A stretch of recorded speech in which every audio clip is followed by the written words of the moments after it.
Farabi, are you all set up in the classroom?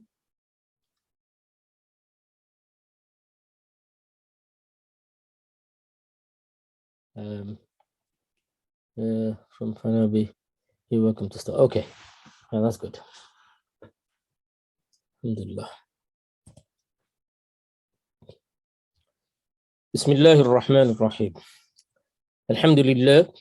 الحمد لله الذي جعل ذكره طمأنينة للقلوب وجلاء لها عن رين الذنوب ومطرة لوسواس الخناس المكذوب والصلاة والسلام على سيدنا محمد الداعي إلى كل فعل محبوب وأمر مطلوب وعلى آله وأصحابه المقتفين سبيله على خير أسلوب. أما بعد، فيقول رب تبارك وتعالى في كتابه المنزل: أعوذ بالله من الشيطان الرجيم، بسم الله الرحمن الرحيم. يا أيها الذين آمنوا اتقوا الله وكونوا مع الصادقين. وقال تعالى: ولا تلبسوا الحق بالباطل وتكتموا الحق وأنتم تعلمون. Allah subhanahu wa ta'ala says, O ye who believe, fear Allah and be with those who are truthful, those who are true. وَلَا تَلْبِسُوا الْحَقَّ بِالْبَاطِلِ وَتَكْتُمُوا الْحَقَّ وَأَنْتُمْ تَعْلَمُونَ. And do not mix truth with falsehood or conceal truth while you know it. Assalamu alaikum, brothers and sisters. Welcome to our 12th session in this series in which we are pondering Ikhlas, sincerity, verbal habits, truth, as we did last week. In our last session, we reflected on the importance of truth and the need for it in Ikhlas. And also, we looked at the tensions with the concept of truth in the society in which we live. And we identified two large areas in which this tension is mounting. This tension is large. And the first was messaging in business, which we discussed last week. And the second was in postmodern thought.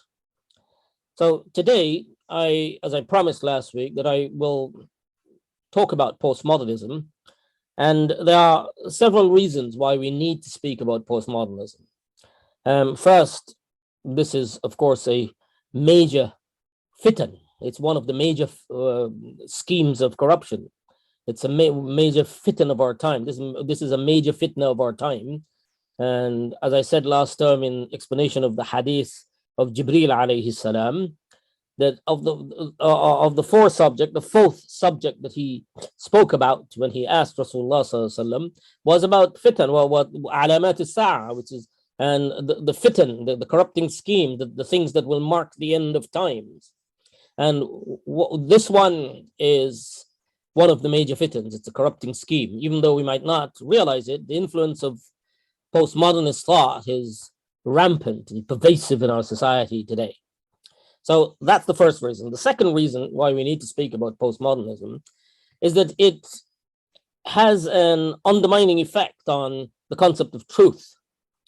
And this, of course, directly relates to our immediate subject, which we are studying right now in the text, where last week we read Imam Ghazali's emphasis on الصدق والإخلاص وسيلتا للعبد إلى النجاح, that sincerity and truthfulness are the two mediums towards for the servant towards salvation.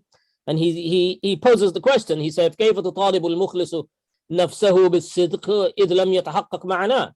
That how can one seek the truth, the sincere person seek to be truthful if he knows not what it means? So if your truth is undermined, if your concept of truth, your idea of what truth is undermined, then there's a problem that needs to be addressed.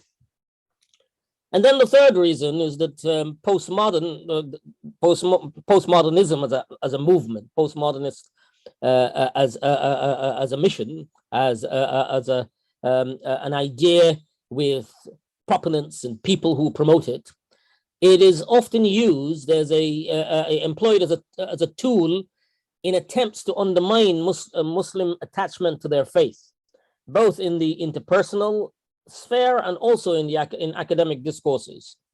Many Muslims become victims of postmodernism without realizing it.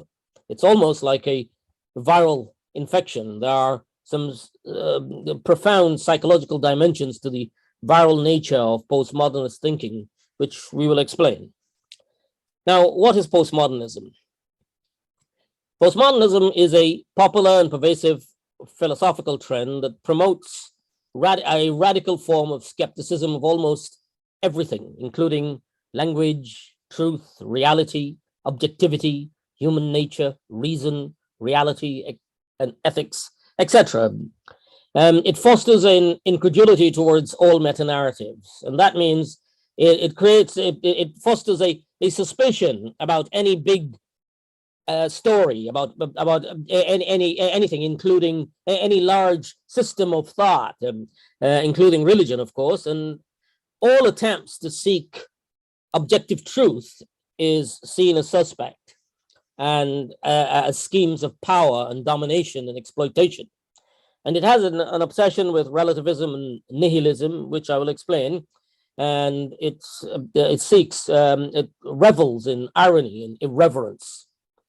Now, we don't have time in such a short class to go through the history of the emergence of postmodernist philosophy and wade through the sludge of their musings, and the promoters of the sludge of their thoughts and thinkings. But what I want to do today is to put it into easy to understand, simple terms. I want to and to provide you with tools to identify it and to protect your minds from falling foul to its mental traps.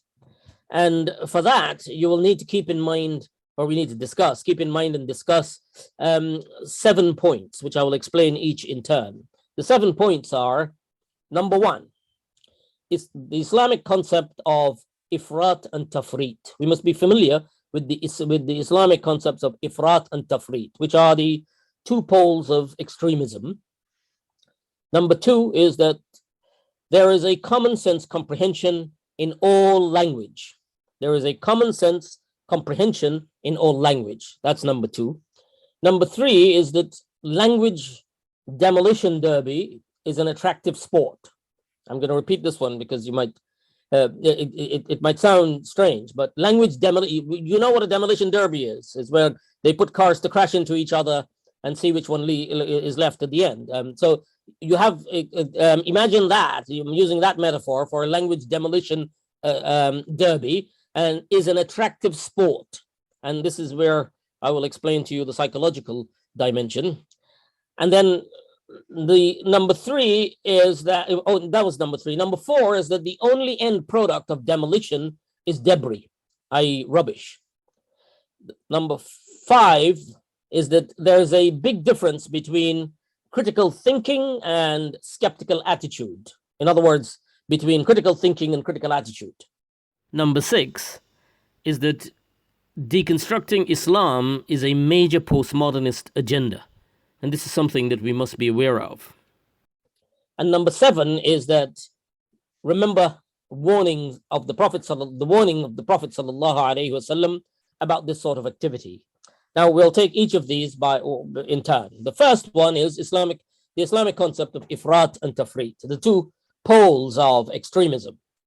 Now, normally when we use the word extreme in English, we tend to project outwards from where we are perceived to be located. You know, if we tend to see our position as the polar opposite to the extreme position. It is a one directional travel outwards towards that extreme position that we're perceiving. In Arabic and in Islamic conception of extreme, there are always two poles of extreme along a continuum, with the neutral located at the halfway point between these two poles. And these two poles are referred to as ifrat and tafrit. And you should familiarize yourself with these two terms. Afrata yufritu means tajawuz al-had fil qawli wal amal, which is going into excess, afrata yufritu.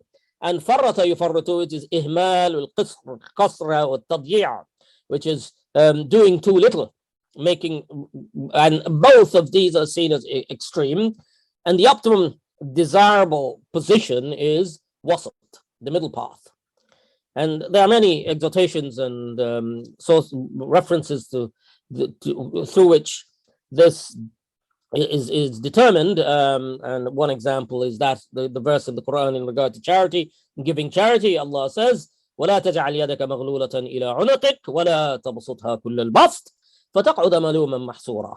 That do not hold your hand to your neck without giving anything at all, and do not stretch your hand out completely and give everything away. And then this verse, Allah is saying that do not hold your hand to your neck, not to give any charity, and then do not stretch it out in such a way that you give away everything you have and you become insolvent. That staying in the middle path is the straight path. It is to maintain balance between these two extremes. And there are other verses that are usually mentioned in this meaning, which وَكَذَلِكَ جَعَلْنَاكُمْ أُمَّةً وَسَطًا. We have made you the nation, the middle nation. In other words, having a sense of balance and to avoid going into excess in both directions. This is required in order to avoid entering into extremism. So that's the first point. You keep that in mind. Now, the second point is that all languages, human languages, share a common sense of comprehension. Were it not to be so, then it would be pointless to have a language. One must have a common sense of shared meaning between members of a particular language community in order to be able to communicate, which is what I'm doing right now. I'm sharing a series of common sense meaning of words with each of you listening to me. You're all hearing what I'm saying. You can understand what I'm saying because we have a common sense sphere of understanding, of communication, comprehension.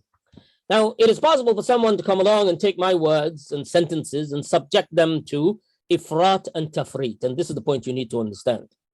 I.e., ignore the common sense meaning of what I'm saying or indulge in extreme analysis through deconstruction to conclude that everything I said was wrong. That is possible. You can have extreme on both ends. Now, take the example that some philosophers used, the example of a table. Is that if I said that I saw a brown, flat, rectangular table with 4 legs, a literalist, a person who is just paying attention to the words and does not make any effort to understand the common meaning of what I'm saying, a literalist may hear the words legs and immediately conclude that, I saw, without making the effort of the common sense meaning, and conclude that, I probably saw an animal because I mentioned legs, which is tafrit. On the other end of the spectrum, you have a person may come along and say and argue that depending on which way the light is focused and from which perspective you're looking at the table, parts of the table will be white, will have black and variations of colors and other colors, not brown. And therefore, you are wrong in saying that the table is brown. And also, from where we're looking at it, or from where he's looking at it, it has 2 acute angles and 2 obtuse angles. So it is not square. And you also said that the table is flat, but under a microscope, I can find hills and valleys. Therefore, your statement about the table is inaccurate and wrong. And it is based on your own perspective, and it is baseless. It's an observation and cannot be shared with others. Now, similarly, if I say my name is Zaid and a postmodernist comes along and says that, well, how can you say it is your name when lots of people are called Zaid, and the purpose of the name is to distinguish and identify people from one another. And given that there are many people with the same name, your name is not really a name, and it's only your interpretation. It's only your belief. Now, in relation to truth, they argue it's something similar, that all definitions are incomplete. So when you say something, it's incomplete. All definitions of truth are incomplete. And even in mathematics, they use Gödel's incompleteness theorem. Now, you're Oxford students, I don't need to explain what Gödel's incompleteness theorem is. It's a mathematical theory in which he proves that using ifrat, that tafrit, excessive analysis, you can prove anything. You can prove any definition to be wanting. And because this is so, then there's a problem with truth in general. Every truth will. Certainty will need more, and we couldn't produce one. So therefore, truth with a small t doesn't exist. And as for truth with a large T, philosophers like Leotard and others, they say that in olden time, in the ancient times, you used to have a overarching structure that collected information and then formulated that a synthesis of knowledge to produce truth.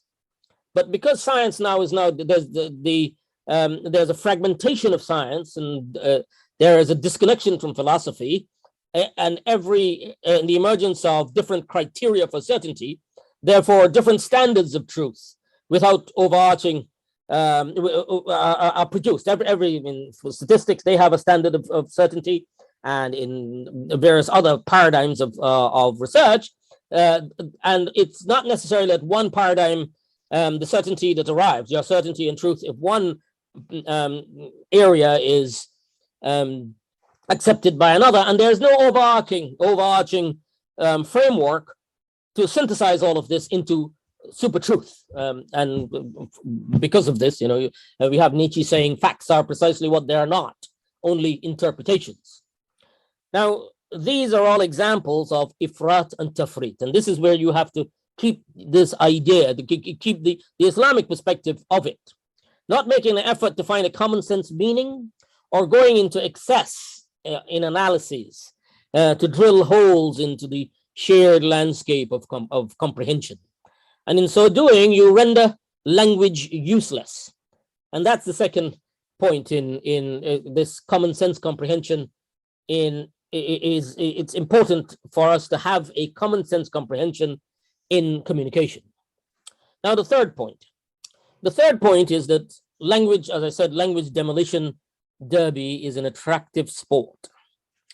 If someone is given the opportunity to demolish the language of anything people say or write, coupled with a manic irreverence, the disrespect, not having the need to show respect for anything, with manic irreverence, and then be allowed to find an irony in it to laugh. This is the cycle, the circle that where it functions, is that you demolish with irreverence, and then you find an irony at which to laugh. Some people will find this an attractive activity because it provides the demolisher, the person who is indulging in this thing, the deconstructionist, with a sense of superiority. And that is why you find that postmodernists deriving euphoric pleasure from their extreme questioning of language statements, which is what makes it so attractive to many people. The use of, to use a metaphor, if you allow someone to walk around with a sledgehammer and smash things up for the fun of it, then be able to laugh at it, then lots of people will get involved, and that's exactly what has happened in the postmodern arena today. You will notice that young people asking questions without any interest in the answer to their questions in the postmodernist arena, they celebrate their questions, saying, "Ha! I stumped them with my question. Hey, I'm Superman." And the Superman complex is quite popular in the postmodernist circle. They argue that after the demise of God, wa na'udzu billah, that the human being is the measure of all things. So he has to be Superman. And so in order not to fall into this mental trap, one has to remember that it's not only an indulgence in ifrat and tafrit. When you do this, when you adopt this attitude, it is also a pursuit of ingratiating the lower self, the nafs. It is a lowly activity that has consequences for one's spiritual growth. Now, you might think you're indulging in an enjoyable academic activity when in reality it is simply a desire-driven endeavor. It is a desire-driven endeavor. Now, throughout history, people with these tendencies have found language, because language is imprecise. Our ability to produce complete, perfect sentences and to cover all the possibilities is limited. Because of this flexibility and because of this limitation, language is an easy target. So language features heavily in their attack. Now, the example of the table I mentioned earlier is, in fact, an old example. And I did this willfully because I wanted to show you that this is an old problem. It's not a new problem. And this one was mentioned, it is mentioned in Bertrand Russell's 1912 book, the book Problems of Philosophy. And he, in mentioning this example, the example about the table, he referred to people who were talking about this in the 17th and 18th century. So deconstructionists and hermeneutics are a later iteration of the same problem, albeit with their own peculiarities. But the point here is that to keep in mind that there is a strong psychological element to this pursuit. In other words, a dopamine junkie quest. Every time you ask these questions and demolish what people are saying, it feeds you with a bit of dopamine. You get a kick out of it, and that makes it quite viral. That increases its potential to become viral. Now, the fourth point that to keep in mind is that the only product of demolition is debris. If you demolish something, what you'll be left with? You'll be left with debris. Now, when you're in the habit of demolishing everything in sight, and the only thing that you're left with intact that you have, what is it? It's your sledgehammer. If you have a hammer and you're smashing this sledgehammer and you smash everything, the only thing that is left now intact, that is sound, is your sledgehammer. And what is your sledgehammer in this scenario? Your sledgehammer is the questions. You're questioning. You're drilling down in the analysis and questioning. And that is why you find that postmodernists go out of their way to stress their concern only with questions. They say it very clearly that we're not interested in answers. We are interested in asking questions. Our job is questions. We're not interested in the answers. Because, and there's a reason for this, is because that if someone comes up with an answer using common sense language, they would promptly proceed to demolishing the language of the answer again. So you're in a vicious circle there. So the sledgehammer, the questions, become their supreme badge of excellence. The product of their efforts, the product from the torrent of demolition, therefore, is debris. It's rubbish, nonsense.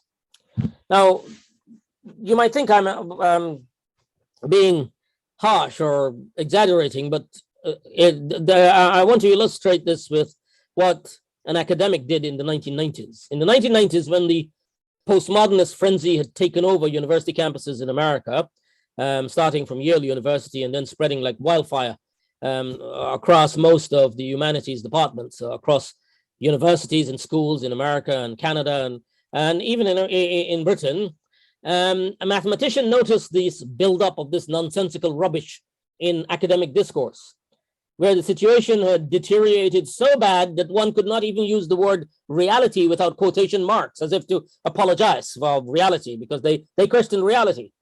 And without adding quotation marks, and truth also became a dirty word.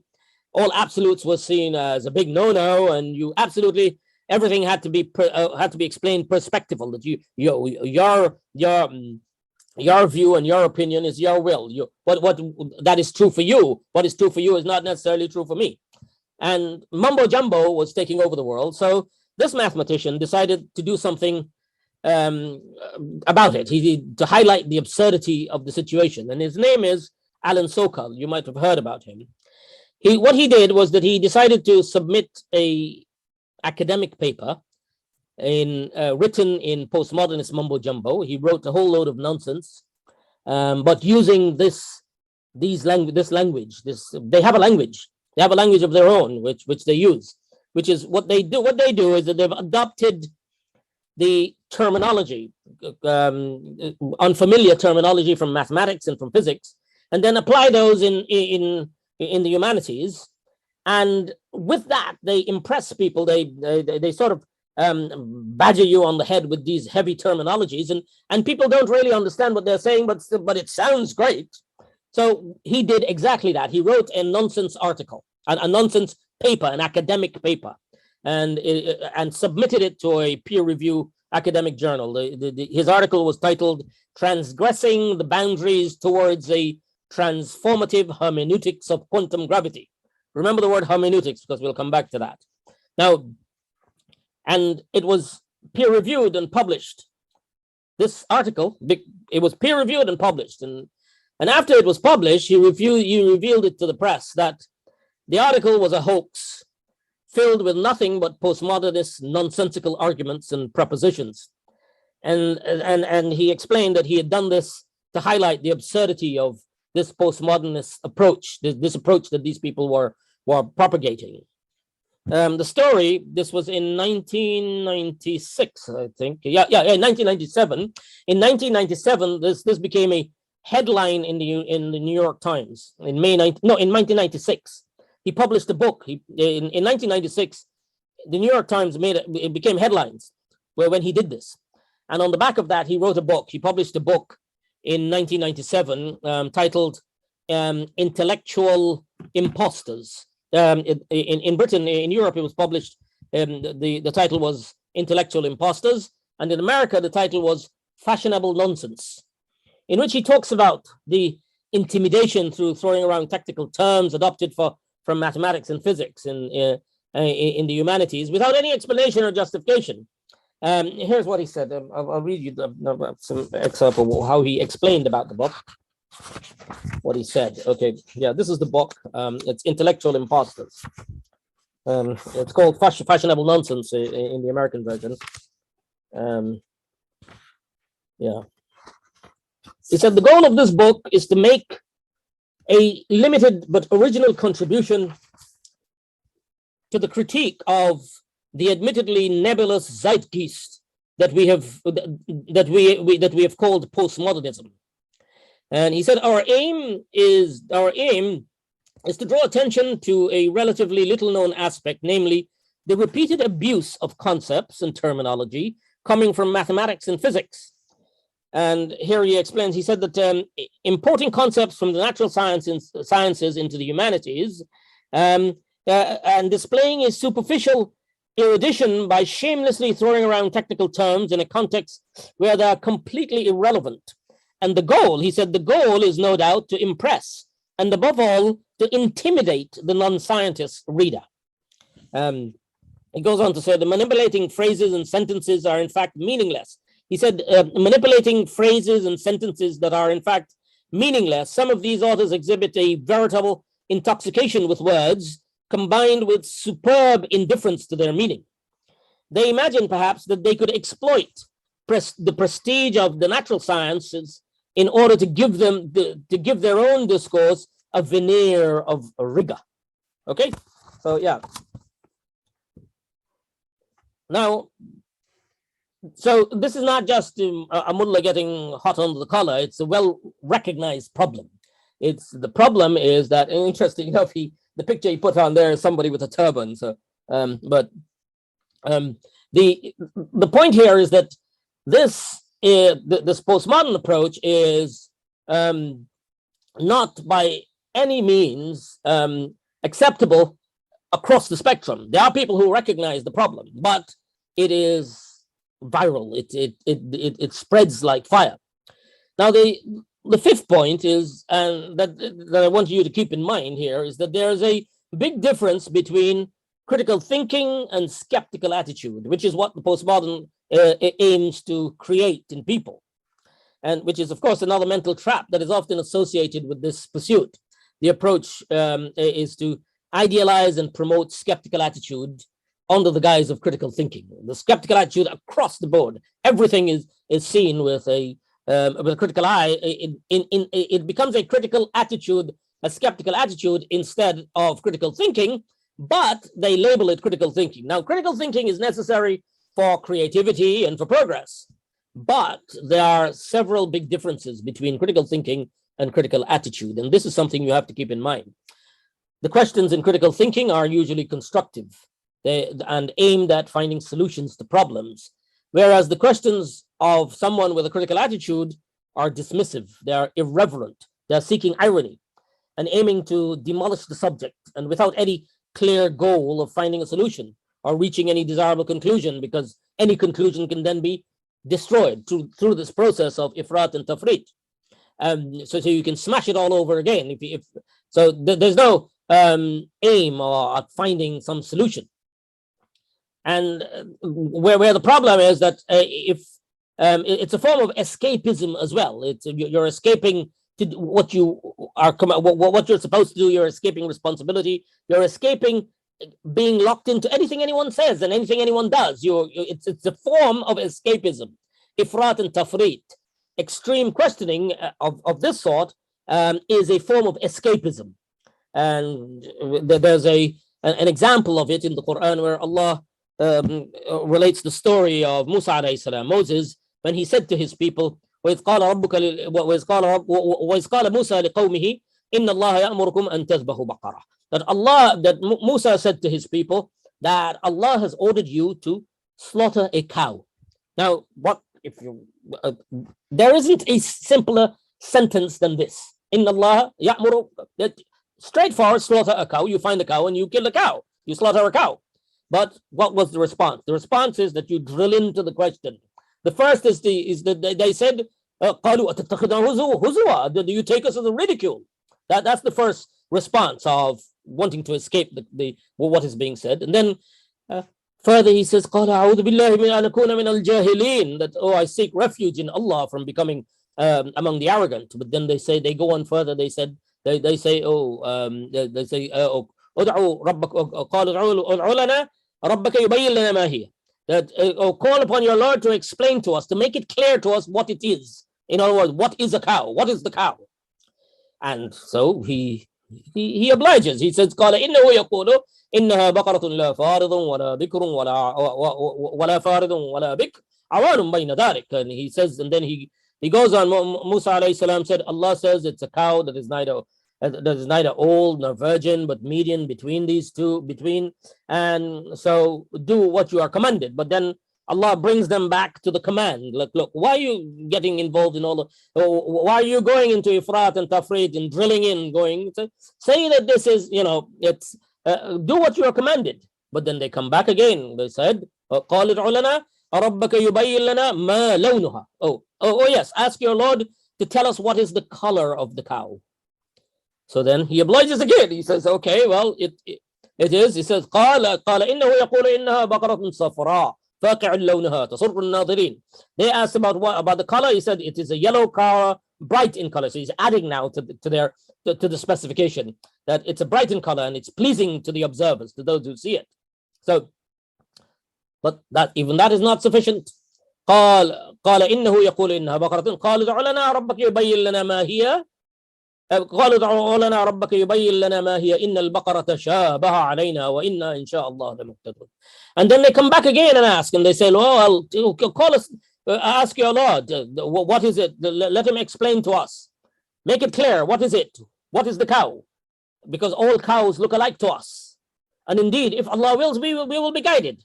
So, and they put the blame now on Allah. And then he comes back again. He says that, look, قال إنه يقول إنها بقرة لا ذلول تصير الأرض ولا تسقي الحرث مسلمة لا شية فيها.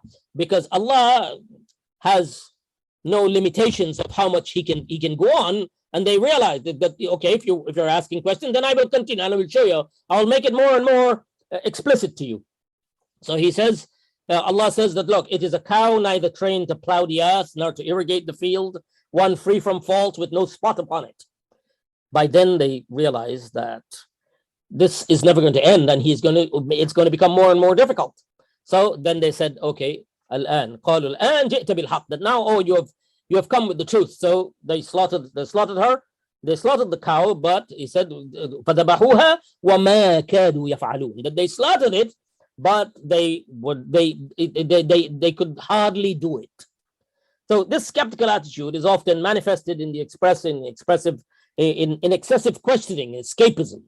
So the point here is that if you find yourself wanting to ask lots of questions just for the fun of it, or criticize hadith, tafsir, usul fiqh, ulama, in order to feel good about yourself, then there's a high chance that you might be suffering from some postmodernist infections. And one of those infections is known as hermeneutics. This is why we find the so-called reformers using this term hermeneutics instead of tafsir and exegesis. And that's because hermeneutics is both an interpretive tradition, and it's also a philosophical tradition. And what this does is that it provides the hermeneutic, the hermeneutician, with a flexibility to accommodate all the wider postmodernist ideas of this deconstruction in his work. Now, number six.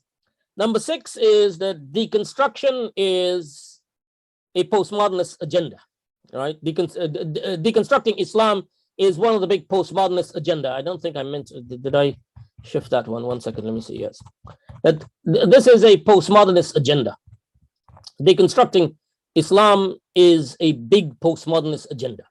If someone has an agenda of and they also have a sledgehammer, they can walk through a neighborhood and decide, which buildings to demolish and which to leave standing.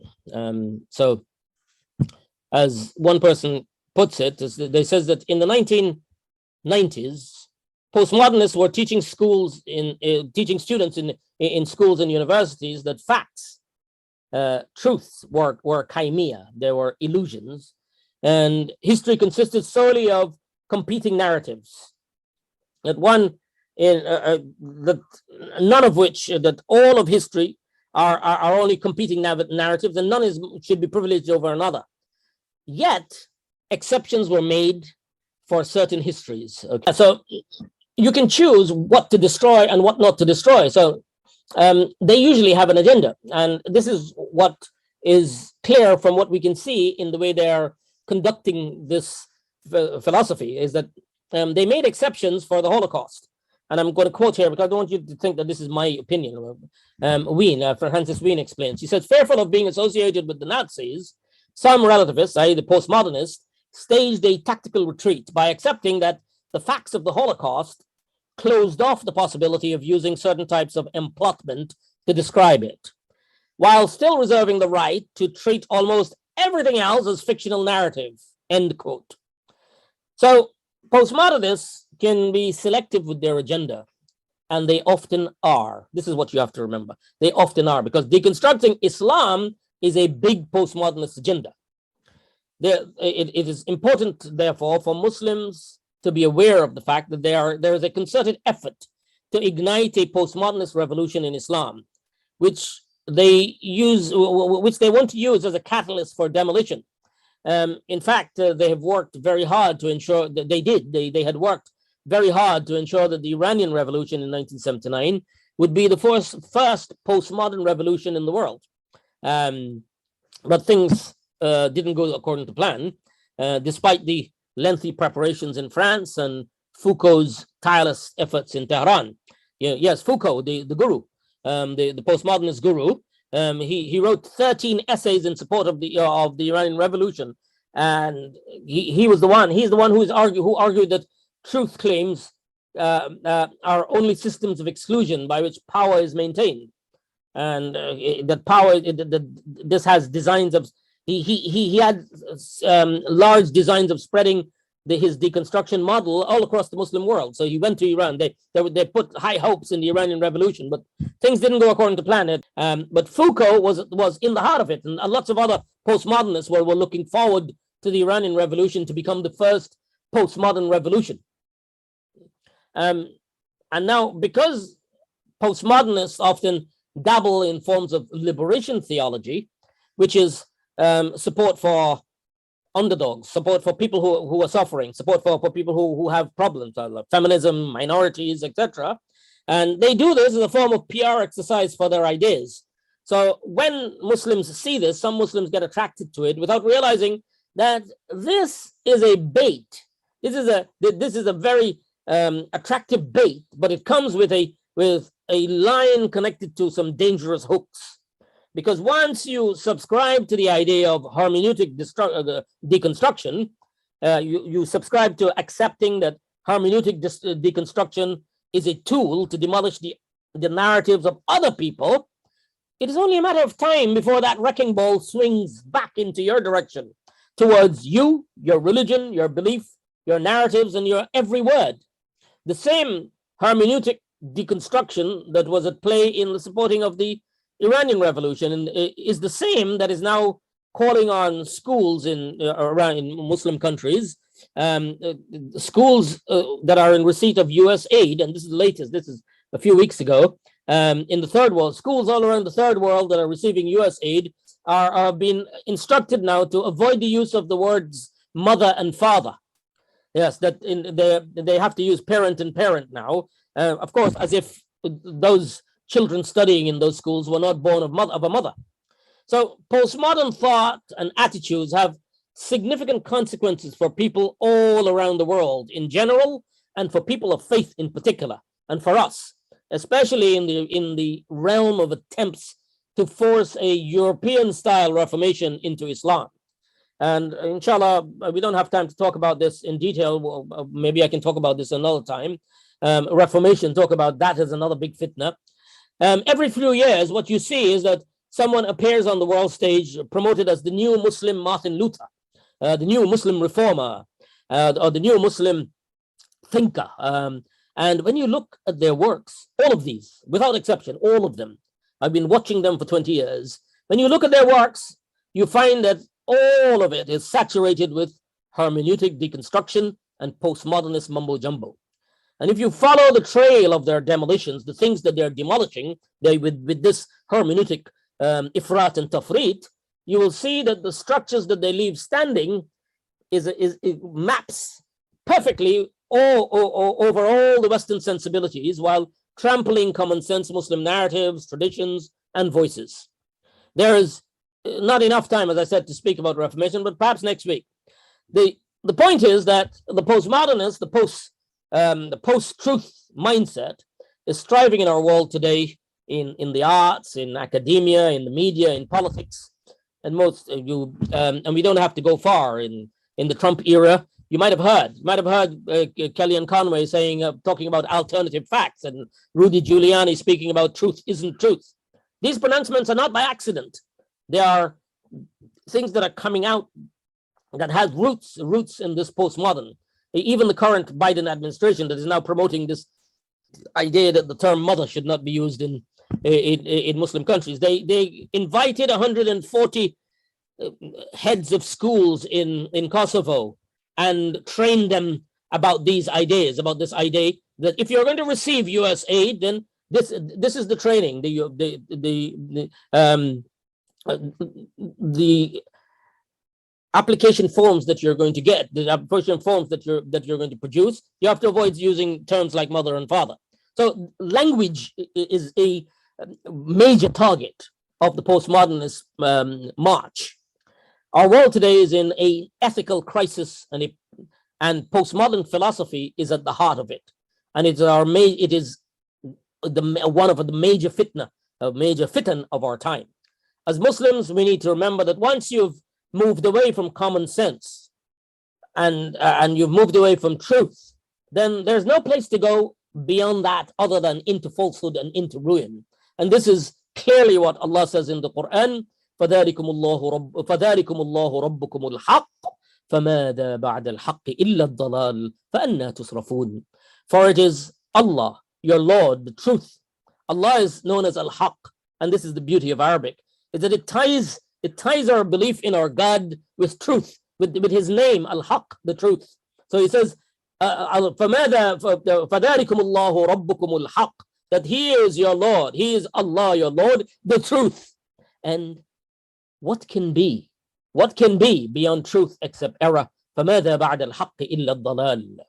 So to bear in mind that there is a concerted effort to use this ifrat and tafrit, this extreme analysis and ifrat, ignoring common sense language, to destroy language, and through it there are other agendas. And finally, the seventh point to bear in mind, which is to remember the warning of Rasulullah sallallahu alaihi wasallam. And in this, we return to the concept of fitna, scheme of corruption. In the skeptical attitude of drilling down with questions for the dopamine fix, if you look at what Allah says about language in the Quran, and here the answer is to what they argue about definitions, that language is incomplete, and using Gödel's incompleteness theorem, that no matter what definition you give it would always be incomplete.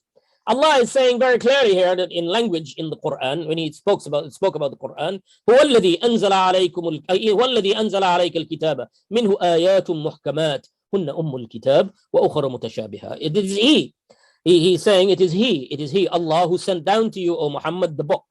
In it are verses that are precise, that are clear. You will understand it. Clear verses like slaughter the cow, that is one. And these are the foundations of the book. The foundation in that you can practice Islam. And there are others that are unspecific. They have they're allegorical.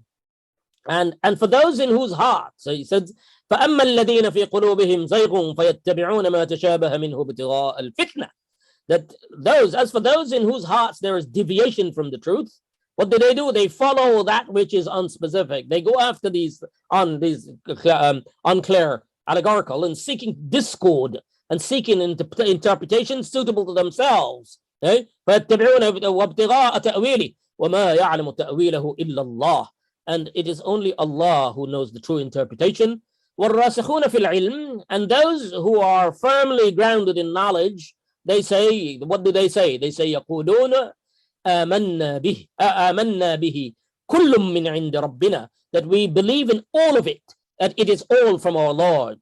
وَمَا يَذَّكُّرُ إِلَّا أُولُو الْأَلْبَابِ. And no one will be reminded except those of understanding. Now the word that is used here, he says, this description of the muhkam, the clear verse, that literally means between tashabah, these two types of language, the clear language and the unclear language. The unclear language is known as tashabah, literally resemblance, tashabah fil lafz or fil ma'na, in word or in meaning, which is not readily, meaning a word which is not readily, the meaning of which is not readily apparent. And to delve into such things, into tashabah in an excessive manner, is in fact a scheme of fitna. It can be used for scheme of fitna, for scheme of escape. Tashabah was the same word that the Bani Israel, the people of Musa alayhi salam, used the same word when they were prevaricating and invading the slaughter. What did they say? They said, Inna al-baqara tashabaha alayna. That, the cows look alike to us. That there is some tashabah, that the language, they address that you said cow, but we're going to drill into the meaning of cow. There are lots of cows, so which cow? That's the ifrat and tafrit, which was, of course, a form of tafrit in extreme questioning as an escape from following the command. And it is fitna, it is scheme of corruption. In a Sahih hadith, reported in Bukhari, Tirmizi, and others, he says, Rasulullah sallallahu alayhi wasallam was asked about this verse, about the verse that I just read, the verse that هو الذي أنزل عليك الكتاب. This is the hadith. سئل رسول الله صلى الله عليه وسلم عن هذه الآية هو الذي أنزل عليك الكتاب منه آيات محكمات إلى آخره. That he was asked about this verse where Allah explains about language. That look, language in the Quran, some are that the foundation of the book is clear. You can understand that, but then there are other verses that are not clear. But and he said, وَإِذَا رَأَيْتُمْ, and he said, فَقَالَ رسول الله صلى الله عليه وسلم, إِذَا رَأَيْتُمْ الَّذِينَ يَتَّبِعُونَ مَا تَشَابَهَ مِنْهُ فَأُولَٰئِكَ الَّذِينَ سَمَّاهُمُ اللَّهُ فَاحْذَرُوهُمْ. That if you see these people who go after tashabah, who delve in tashabah, either in the unspecified verse, the people like they did here, or like ignoring clear verses and putting tashabah, forcing things in them. He said, if you they're asking questions to create fitna, then know that these are the people who Allah has identified and has named here. So keep away from them, keep far away from them. This is the command. This is the advice of Rasul. So keeping far away from them means keeping far away from their ideas, keep not accepting, not using it, not internalizing it, and recognizing it. During the time of Umar radiallahu anhu, a man, and I said this is an old problem. It's not a new problem. Yes, postmodernism is the latest iteration of it, but this is an old problem. Even in the time of Umar radiallahu anhu, a man came, one of the people there, and he started asking lots of questions in the same manner to create fitna. Lots of questions like the postmodernists do. I got him. I asked this question and I stumped everyone. Yeah, I'm good. I'm not really interested in the answer. So he came and he started asking questions. about verses in the mutashabih, the unclear verses. And Umar radiallahu anhu realized what was going on here. And he reprimanded him, he smacked him. And when he smacked him, he said, and then he said, do you understand? He said, yes, I understand now. But then he exiled him, according to some reports, sent him away because keeping distance, as Rasulullah sallallahu alaihi wasallam, you should be warned about them, keep away from them. So he sent him, he exiled him from Medina. The warning is to avoid people who use excessive questioning for fitna, and that is وَلَا تَلْبِسُوا الْحَقَّ بِالْبَاطِلِ وَتَكْتُمُوا الْحَقَّ وَأَنْتُمْ تَعْلَمُونَ. And do not mix truth with falsehood or conceal it. Don't conceal the truth while you know it. So that is, we've run out of time. I'm not going to be able to read anything more, but that's the message for today. You remember these 7 points, keep them in your mind, and then you will start to see, you will notice what's going on. May Allah subhanahu wa ta'ala protect us from this fitna, that is the fitna of this world and the pain of the next life, inshallah. And we have conveyed and listened to the advice of your beloved Nabi sallallahu alayhi wasallam. O Allah, grant us the tawfiq to be steadfast in the following of the straight path, the middle path, without going into ifrat and tafrit, without going into excess. اللهم اقسم لنا من خشيتك ما تحول به بيننا وبين معاصيك ومن طاعتك ما تبلغنا به جنتك ومن اليقين ما تهون به علينا مصائب الدنيا ومتعنا بأسماعنا وأبصارنا وقواتنا ما أحييتنا واجعله الوارث منا واجعل ثأرنا على من ظلمنا وانصرنا على من عادانا ولا تجعل مصيبتنا في ديننا. اللهم لا تجعل مصيبتنا في ديننا ولا تسلط علينا من لا يرحمنا. اللهم اغفر للمؤمنين والمؤمنات والمسلمين والمسلمات وألف بين قلوبهم وأصلح ذات بينهم وانصرهم على عدوك وعدوهم. اللهم لا تدع لنا ذنبا إلا غفرته ولا هما إلا فرجته ولا كربا إلا نفسته ولا ميتا إلا رحمته ولا مريضا إلا شفيته ولا حاجة من حوائج الدنيا والآخرة هي لك رضا ولنا فيها صلاح إلا أعنتنا على ما أعلى عليها يا رب يا كريم. اللهم وفرج هم المهمومين ونفس كرب المكروبين واقض الدين عن المدينين واشف جميع المرضى المسلمين واشف جميع مرضى المسلمين واشف جميع مرضى المسلمين يا رب يا كريم. ربنا ظلمنا أنفسنا وإن لم تغفر لنا وترحمنا لنكونن من الخاسرين. ربنا تقبل منا إنك أنت السميع العليم وتب علينا إنك أنت التواب الرحيم. سبحان ربك رب العزة عما يصفون وسلام على المرسلين والحمد لله رب العالمين. آمين آمين آمين يا رب يا كريم. وصل اللهم على نبينا وحبيبنا محمد وعلى آله وأصحابه وسلم تسليما كثيرا. آمين يا رب العالمين. صلى الله تعالى على خير. طيب. Yes, do we have any questions?